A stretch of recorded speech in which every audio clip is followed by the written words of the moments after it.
Hi, Linda. This is Becky Liana with Gray Owl Marketing. I spoke to Nikki today and I promised to send over this video to you guys.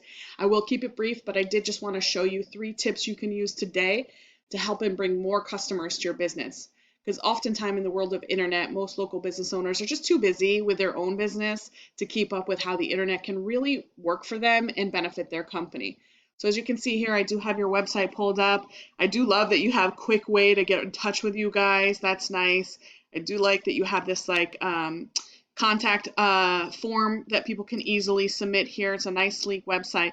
But the first thing that is important to know if you really want to be optimized with Google is you need at least 1,500 words on your homepage.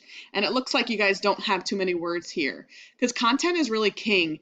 And this is a key factor with Google's formula when they decide which sites to rank higher than others. And Google likes to see high quantity, but also high quality. So you want your business to show up on page 1 when your customers are searching on Google, right? So make sure you have at least 1,500 words on your home page here, and you want to optimize what words you're including in your content throughout your sites.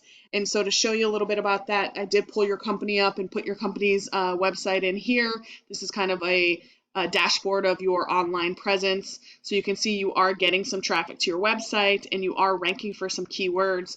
So if we take a look at those keywords there, thinking about what content you might put in there, C&C Fence, you're ranking #1 for those, which is really great. You want to rank for your brand. Fence company, McDonough, Georgia is getting 200 searches a month, and it looks like you're ranking #3 for there, so not doing too bad in that area. If I scroll down here, another fence company, McDonough, it's getting 50 searches a month, and you're on ranking #5, and so on and so forth. So a lot of Stockbridge is getting 70 a month, and you're ranking on the bottom of page 1. Again, another McDonough area, you're #4, so it looks like you guys are going after the McDonough area.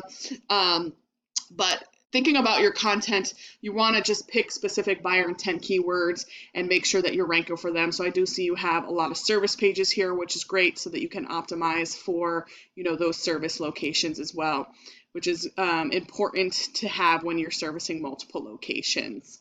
But again, when I put in a buyer intent keyword like Fence Company Atlanta, this is getting 350 searches a month. So that's over 4,000 customers you're missing out on every single month by not being on page 1 for this search term.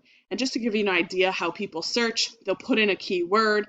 There will be some people that will click on the first thing that they see. So they'll click on these ads here, which obviously you do have to pay for. And it's not a bad strategy to fill in some gaps. You just want to be careful when you're using ads to make sure you're doing it right so it's not a money pit for you.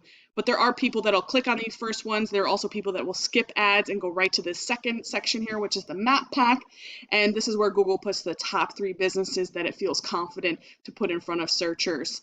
And some people will even scroll past that and go right into this, what we call organic search. So you want to try to rank in this organic search as well as in this map pack. And as you can see here, you're not ranking in this top 3 here, so you're probably asking yourself, how do I get in that top 3 spot? And there's lots of different ways, and there's a few things that you do need to know, but one of those key factors is your Google business profile, and I pulled that up here. I'm pretty sure this is yours, but it's difficult to tell because of the lack of content in here, and it doesn't match with here, but you really want to grow and build your profile, and there's a number of ways to do that, and I'll show you a couple. Obviously, it's Google business reviews. You have 3 here with a 5-star review, so that's great. Continue to get more reviews, particularly 5-star reviews. That's really important. The second element I will talk to you about is the NAP, which we call as the name, your address, and your phone number. Google likes to see that in multiple locations throughout the web. So in your profile, on your website, in your Facebook page, in areas like Yelp or Yellow Pages or White Book. You want to have a footprint across the web, but the important thing to remember about this is to be very consistent. So I can see there's some inconsistencies with your website in this profile when you compare the two. So think about going through those areas where you have information and directories and making sure they're exact. Google is a program, and it does like to see that when people search different platforms that the same information comes up. The third thing I will tell you about profiles is thinking about pictures. You want to add pictures not only to your profile but your websites, and make sure that you're saving those as buyer intent keywords. So when you're saving those pictures on your computer, you want to save it as buyer intent keywords so that when you upload it and Google crawls your website, it's going to pick up on those. The second thing you want to do with pictures in your profiles, add geotags. You do service many different areas, so when you're taking pictures of the great work that you're doing, you want to make sure you're geotagging it, because Google likes to see not only what type of work you're doing, but also where you're doing it. So again, when people are searching for similar things, you're going to show up. So the last tip that I will talk to you about again is thinking about how do you rank in this top 3 spot. It's important to think about your company's online reputation, or what we call your company's like site authority.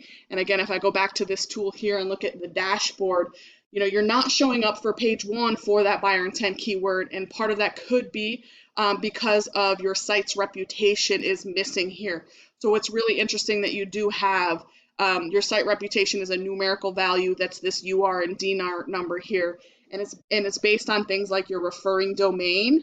You have 85 referring domains pushing 625 backlinks to your site.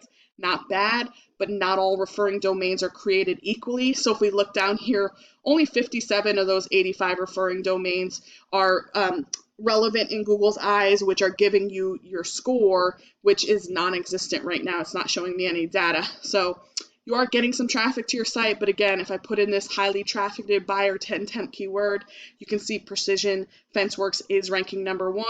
So I did pull their website up, and you can see here they do have some content on their site, but not a lot. They're still not meeting that criteria of at least 1,500 words, if not more. So you could think about optimizing that. And again, I did pull up their dashboard here just to give you a little side-by-side comparison. So they have a UR value of 28, which is good. We do like to see it above 20, if not 30s or 40s. We do like to see a 1-for-1 ratio. So compared to yours, it's not giving me any data on that. We'd have to further investigate that. But you can see here they got quite a bit of traffic to their website, about double what you're doing. It's because they have all these referring domains, and they are quality domains, relevant domains. But the neat thing is, it's not a secret. We can see what domains they're using. You could copy those domains and do exactly the same thing they're doing so that you can rank and get those backlinks as well. So just to wrap up, the 3 tips I gave you is content. Content is king. You want to have high quality as well as high quantity, as well as you want to think about your citations. You want to have a footprint across the web, and you want to beat out your competition by being very consistent with what those content is on your profile here. And then thirdly is you want to think about your reputation and think about updating this and making sure that you have a good online reputation. So if you implement these strategies today, you can be number 1 across Google. You can do this and take the information that I'm giving you today and do it yourself. I'm totally fine with that. However, if you want to be more effective and save yourself some time so you can focus on your business, you can give me a call. We can set up time to chat. Once again, my name is Becky with Gray Owl Marketing, and my contact information is in the email. I do hope you found this valuable, and I look forward to hearing from you. Have a good one.